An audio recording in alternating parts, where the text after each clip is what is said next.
একটা কথা বলা হচ্ছে ছাত্রদের যে আন্দোলন অনেকে বলছে এটা অরাজনৈতিক আন্দোলন। দেশের সিভিল সার্ভিস থেকে শুরু করে সমস্ত সরকারি চাকরিতে সকলের বৈধভাবে প্রতিযোগিতা করার অধিকার থাকবে কি থাকবে না সেই প্রশ্নটা অরাজনৈতিক প্রশ্ন নয়, এটা একটা রাজনৈতিক প্রশ্ন।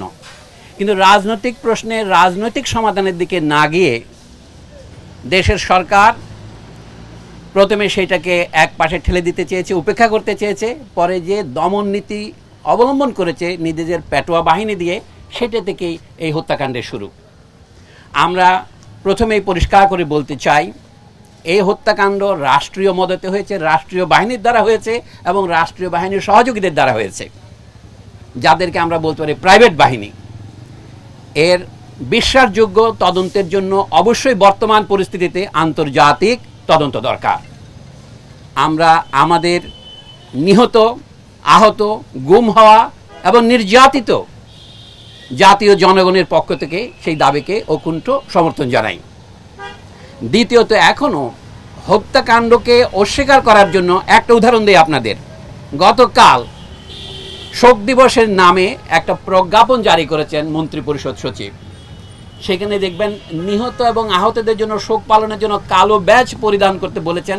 আমরা কিন্তু সেটা প্রত্যাখ্যান করেছি, আমরা লাল ব্যাজ পরেছি। এবং তারপরে তাদেরকে তারা শহীদ বলতে রাজি নন। তাহলে তারা যদি শহীদ না হন, শুধু নিহত হন, তাদের জন্য তাহলে প্রার্থনা করার দরকার কি? এটা হচ্ছে একটা নয়, এই ধরনের অজস্র সবিরোধ আপনারা পাবেন। সরকার এখন এই হত্যাকাণ্ডকে জায়েজ করবার জন্য যে অজুহাত ব্যবহার করছেন, যে তারা মেট্রো রেল স্টেশনে হামলা করেছে, সেতু ভবনে হামলা করেছে, অথবা বাংলাদেশ টেলিভিশন ভবনে হামলা করেছে। আমাদের জ্ঞানী বিশ্লেষকরা, যেমন ব্রিগেডিয়ার জেনারেল শাকাওয়াত হোসেন, তার পরিষ্কার করেছেন এইগুলিকে বলা হয় কি পয়েন্ট ইনস্টলেশনস, কেপিআই। এগুলি রক্ষার জন্য সরকার কোনো পূর্ব ব্যবস্থা গ্রহণ করেনি, অথবা করলেও যথাযথ ব্যবস্থা গ্রহণ না করার ফলে এর দায় কে বহন করবে? তাদেরকেই বহন করতে হবে। আর যেখানে গুলি হয়েছে, ধরুন প্রথমেই আবু সাইদ যেখানে নিহত হয়েছে রংপুরে, সেখানে কোন কেপিআই আক্রমণ করেছিল তারা? এখনো সরকারের সর্বোচ্চ মহল থেকে বলা হচ্ছে যে আমাদের উন্নয়নের প্রতীকগুলোকে ধ্বংস করার জন্যে আমাদের রাজনৈতিক বিরোধীরা এই আন্দোলনে ঢুকে পড়েছে। কথাটা যদি ধরে নেই, যুক্তির খাতিরে সত্য হই, তাহলে বলতে হবে দেশের মানুষ এটাকে সেই মুহূর্তে সমর্থন করলো কেন? ধরুন মিরপুর 10-এ অথবা অন্যান্য যে মেট্রো রেলে আক্রমণ করলো কেন? আমাদের দেশের অথবা যে কোনো ঔপনিবেশিক দেশের ইতিহাসের সাথে যারা পরিচিত, এমনকি ইউরোপের দেশের ইতিহাসে যারা পরিচিত, তারা জানেন মানুষ যাকে ক্ষমতার দম্ভের প্রতীক মনে করে সেটাকে হামলা করে। যেমন আপনারা 1857 সনের সিপাহী বিদ্রোহের সময় উত্তর ভারতে, বিশেষ করে যখন এটা উত্তরপ্রদেশ বলি, সেখানে সর্বত্রই কৃষকেরা তহসিল অফিসগুলি আক্রমণ শুরু করেছিল এবং তারা তাদের রেকর্ড, দলিল, দস্তাবেজের মধ্যে আগুন ধরিয়ে দিয়েছিল। আপনারা এখন বলতে পারেন সেটা ইতিহাসের জন্য ভালো কাজ হয় নাই, দলিল দস্তাবেজগুলি পুড়িয়ে দেওয়া হয়েছে, কিন্তু ওই দলিল দস্তাবেজগুলি ছিল ইংরেজ সরকারের অত্যাচারের এবং তাদের ক্ষমতার প্রতীক। এখন কেউ যদি মেট্রো রেল স্টেশনে হামলা করে থাকে, এটা তারা সেরকম প্রতীকী হামলায় করেছে, এটা বুঝতে হবে। সরকার এটা বুঝতে ব্যর্থ হয়েছে। এটা হচ্ছে প্রতীকী ভাষা। সরকারের লেজিটিমেসির একমাত্র দাবি হচ্ছে, বৈধতার একমাত্র দাবি হচ্ছে আমরা উন্নয়ন করেছি গত 1.5 দশকে।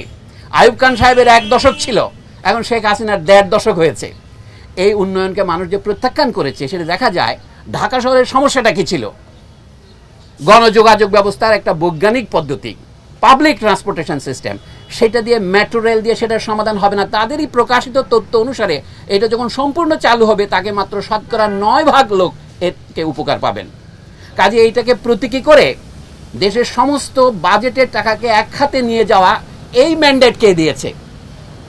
এটা জনগণের সাথে আলোচনা করা হয়েছে। সুতরাং মানুষ যখন তথাকথিত উন্নয়নের প্রতীকগুলিকে আক্রমণ করে, সেটাকে আপনি প্রথমে মনে হবে দুর্ঘটনা, কিন্তু না, এর পেছনে একটা কারণ আছে। এইটা যদি আমরা বুঝতে পারি, তাহলে সরকারের বোঝা উচিত, সরকার বলছেন আমরা 3টা নির্বাচনে জিতে এসেছি, এবং এটা তারা বুঝলে জানেন যে তাদের আর বৈধতা নেই। কাজে আমরা যখন বলেছি, আজকে অন্তত 1 সপ্তাহ আগে একটা বিবৃতিতে 33 জন নাগরিকের সাথে আমিও ছিলাম, আমরা বলেছি সরকারকে ক্ষমা চাইতে হবে। এখন সেই পর্যায়ে পার হয়ে গেছে। এখন জনগণের পক্ষ থেকে ক্রমশ ধ্বনি উঠবে, এই সরকারের ক্ষমতা থাকার অবস্থায় আপনারা কি কেউ বিশ্বাস করেন তারাই ন্যায় বিচার করতে পারবেন? তারাই হত্যাকাণ্ডের বিচার করবেন না, কারণ তারা নিজেরাই হত্যাকারী। তো আপনি হত্যাকারীর কাছে কি করে হত্যাকার চাইবেন? যারা নিজেরা রাজাকার তারা অপরকে বলে রাজাকার। পৃথিবীতে এর চেয়ে বড় পরিহাস আর কি আছে? মানে যারা খুনি তারা আজ আমাদের বলে খুনি, যারা বিশ্বাসঘাতক তারা আমাদের বলে বিশ্বাসঘাতক। ক্ষমতার সর্বোচ্চ কেন্দ্রের চারদিকে তো রাজাকাররা বসে আছে, এবং যে ছাত্র যারা 2000 সনের পরে জন্মগ্রহণ করেছে তাদেরকেও তারা রাজাকার বলছেন।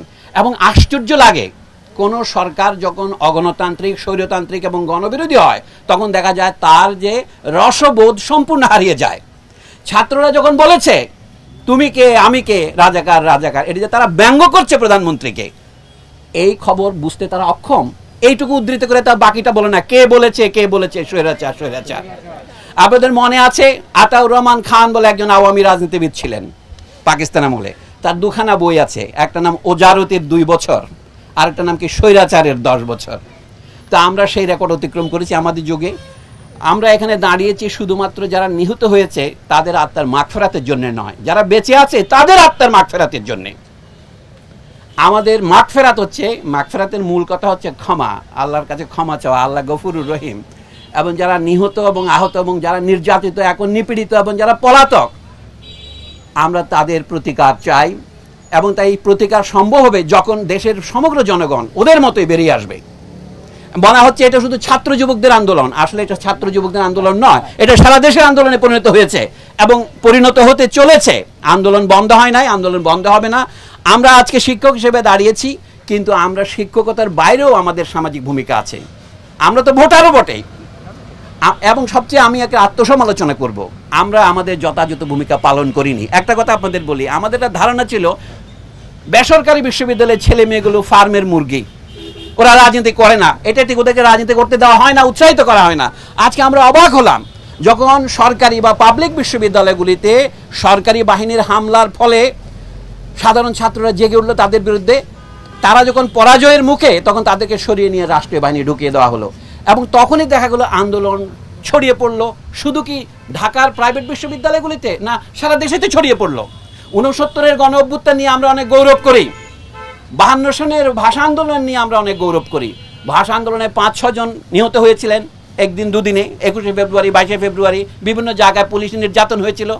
দেখুন আজকের এই হত্যাকাণ্ডের পরিমাণের তুলনায় সেটাকে নস্যি মনে হয়, কিন্তু সেখান থেকে একটি জাতীয় আন্দোলনের সূত্রপাত হয়েছে। তখন কি বলতো, আমার মনে আছে আলাউদ্দিন আল আজাদ তখন কলেজের শিক্ষক ছিলেন, তাকে গ্রেপ্তার করে এবং তার জীবনী ছাত্র সহচরের মতো বইতে লেখা ছিল তিনি সীমান্তের পরপার থেকে আসা আন্দোলনে জড়িয়ে রাষ্ট্রবিরোধী এক কার্যকলাপে জড়িত হয়েছেন। মুনির চৌধুরীকে জেলে নেওয়া হয়েছিল, আলাউদ্দিন আজাদকে যিনি লিখেছিলেন জেলখানায় যাওয়ার আগের রাতেই যে ভয়কে বন্ধু আমরা রয়েছি তো 4 কোটি পরিবার। তো সেই জন্য আপনাদের বলবো যে এই অন্ধকারই শেষ অন্ধকার নয়, হয়তো আরও অন্ধকার আসবে। আমাদের এখন পুরনো কথাই বলতে হয়, এই অন্ধকার থেকে বেরিয়ে আসার জন্য অপেক্ষা করতে হবে। আমি খুব একটা প্রগতিতে বিশ্বাস করি না। মানব জাতির ইতিহাস যদি দেখেন, আসলে কি মানুষ যাকে যে যুগকে আমরা আদিম যুগ বলি, মধ্যযুগ বলি, তার তুলনায় আমরা কি বেশি সভ্য, বেশি সদয়, বেশি দয়ালু, বেশি ভালোবাসা প্রবণ হয়েছি? আমার সন্দেহ আছে। সেটা নিয়ে আজকে আলোচনা করার বিষয় নয়, কিন্তু আমি বলবো তারপরেও আপনার ভবিষ্যৎ প্রগতির জন্য নয়, আপনার আজকের জন্যেই আমাদের দাঁড়াতে হবে বুক বেঁধে। হ্যাঁ, গুলিতে যারা মারা গিয়েছেন তারা আমাদের পথপ্রদর্শক, আমাদের মধ্যে অনেকে আমরাও মারা যেতে পারি, আমরাও গ্রেপ্তার হতে পারি, সেটা মনে রাখতে হবে আপনাদের।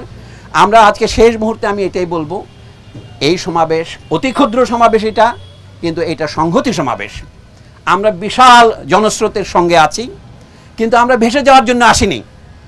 আমাদের বুদ্ধিজীবী হিসাবে আমাদের আত্মসমালোচনার দরকার, আমাদের এই সমস্যার পুরো পুঙ্খানুপুঙ্খ ব্যাখ্যা করা দরকার। সংকটের উৎপত্তি কোথায় সেটাকে না গিয়ে সরকার এখন বলছে এই দল সেই দলকে নিষিদ্ধ করব, সেটা কিন্তু মূল সমস্যার কোনো হাতই রাখবে না, শুধু সমস্যাকে আরও বাড়াবে, আরও ক্যান্সারের সৃষ্টিপাত করবে। এই জন্য এখন যেটা দরকার, পুরনো কথা ধার করেই বলি, রাজনৈতিক সমাধান। রাজনৈতিক সমাধানের প্রথম পদক্ষেপ হচ্ছে বর্তমান সরকারকে নিঃশর্তভাবে ক্ষমা প্রার্থনা করে পদত্যাগ করতে হবে। এই পদত্যাগ ছাড়া নতুন কোন রকমের ব্যবস্থা আমরা যেতে পারবো না। হয়তো এখন আমার কথা আপনাদের কাছে এখনো মনে হবে খানিক কালো, যত দ্রুত এই অবস্থার পরিসমাপ্তি হয় ততই আমরা বিশ্ববিদ্যালয় খুলতে পারবো। আমরা লিখে দিচ্ছি শিক্ষার্থীরা গ্রেপ্তার কেন, অবিলম্বে মুক্তি দাও, সেটা আমাদের দাবি। আমরা বলছি বিশ্ববিদ্যালয়ে নিরাপত্তা সুশিক্ষার নাকি এসেছেন যারা আমাদের সহকর্মী এবং যারা সাংবাদিক এবং যারা দর্শক, আমি ধন্যবাদ জানাচ্ছি। এই সংগ্রাম জারি থাকবে।